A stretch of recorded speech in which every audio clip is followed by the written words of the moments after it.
Today we're going to be exploring the white mirror, Quetzalcoatl, the feathered serpent. If you missed my previous episode on the black mirror, or the smoking mirror, go ahead and check that out after this one. Now, while his brothers ruled with an iron fist and through rulership, Quetzalcoatl represented something entirely different, and that's the delicate balance between the earth and the sky. The matter of spirit, destruction, and creation. But why the white mirror? In Mesoamerican thought, mirrors, they weren't just reflective surfaces. They were portals between worlds. They're tools of divination and symbols of truth. Where our black mirror, Tezcatlipoca, shows us the harsh realities hidden in shadows. The white mirror, Quetzalcoatl, reveals potential, wisdom, and the divine spark that is within us all. The white mirror doesn't reflect what is, but what could be.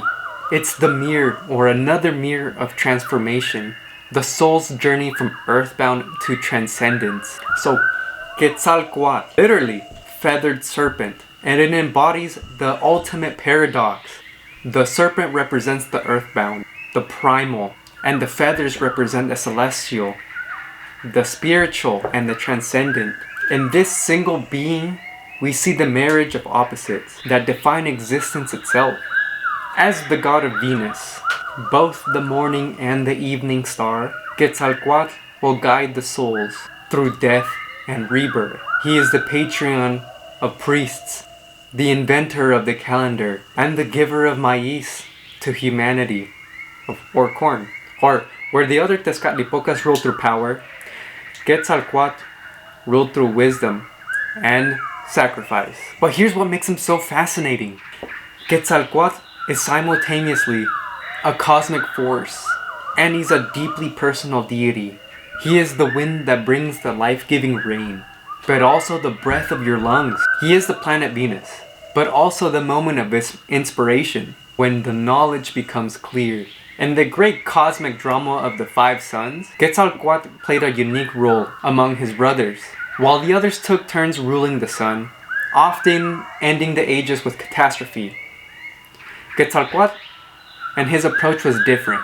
His ruling, or his age, was one of transformation rather than of ruling. The most famous story tells that Quetzalcoatl descended down into Mictlan, the underworld, to retrieve the bones of our ancestors that was needed to create humanity. But unlike a conquest, it was more of a negotiation, a sacrifice of his own blood to give life to the new world. This is the white mirror, not seeing death as an ending, but as a necessary prelude to rebirth. And when humanity was created, we had no food. It was Quetzalcoatl that discovered maíz. It was hidden inside the mountains, a sustenance, again through cleverness, rather than through force. The white mirror reflects abundance, where others will see scarcity. The symbol of Quetzalcoatl tells us everything about the white mirror's nature. Wind. It's invisible. It's invisible, but it's essential. It's gentle, but it's powerful. Jade. Precious. Green like life itself. The conch shell. Spiraling like growth. Resonating like the voice of creation. The patron of priests and scribes, Quetzalcoatl represents the pursuit of wisdom over just knowledge. He won't just show you the facts, but he'll make sure you understand it.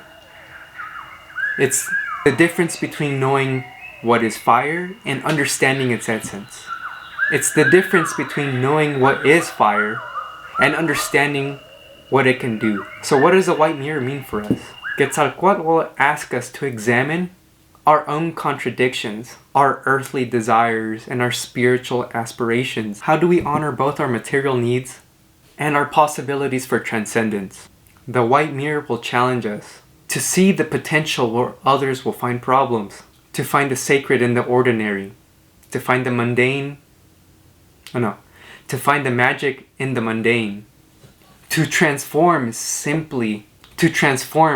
rather than just simply react. It's the voice that says, what if, when everyone else will say, that's just how things are. Remember, Quetzalcoatl doesn't exist in isolation.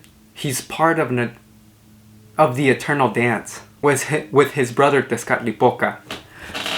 and the necessary balance of the other directional forces. The white mirror will only gain its meaning. The white mirror only gains its meaning when it's in relationship to the black mirror and the blue and the red mirrors, which we'll explore in later episodes. Where the black mirror will strip away your illusions, the white mirror will show you the possibilities. Where the blue will bring action and the red will bring reflection, again, to transformation. Now we're going to explore how these four forces are in constant cosmic dance and their drama. But for now, I want you to think about your own white mirror moments. Those times where you saw the potential instead of seeing the problem. When you've chosen wisdom over just to be clever. What does your white mirror reflect? Let me know. You already know in the comments below. And also, don't forget to subscribe so you don't miss out on our Tezcatlipoca series. And now it's time for his fun fact. So his association to Venus. Quetzalcoatl is literally the personification to my ancestors of the planet Venus. They understood that Venus's dual nature as both the morning and the evening. They understood its nature by both the morning and the evening. Way before European astronomers. My ancestors tracked Venus's 585-day cycle with incredible precision, which had influenced our ritual to the calendar. There's a story that says Quetzalcoatl got tricked into getting drunk and sleeping with his sister, and then he fled in shame, which is why he disappeared from the world. This is actually about the myth of the planet Venus disappearing for days during one of the solar conjunctions. There's confusion around Hernan Cortés. The Mexica thought that Hernan Cortés was Quetzalcoatl returning was just Spanish colonial propaganda. There's resources that will suggest that Moctezuma was way more politically savvy than most thought him out to be. Now, his connection to the breath. Quetzalcoatl, as the god of wind, wasn't about just the weather, but it was believed that he was literally the breath of life. Every living being, your heartbeat and your breath is the presence of our feathered serpent in your body. Now, he's going to be credited for being the inventor of the calendar, but also by discovering the mathematical concept of zero. Centuries before it even appeared in European, he is the Toltec king. There was also a historical ruler called Seacat Topelitzin Quetzalcoatl, around 900 to 1000 CE, who tried to end human sacrifice and would promote more of a peaceful type of worship, like offering flowers instead of blood. So his story got kind of blended with Quetzalcoatl's story over time. And lastly, the shell's trumpet symbolism. The conch isn't just a symbol. Priests would actually blow conch trumpets to call Quetzalcoatl during rituals, believing that the sound could bridge the earth and the sky. So yeah, again, if you like this video, feel free to leave me a comment, and until next time.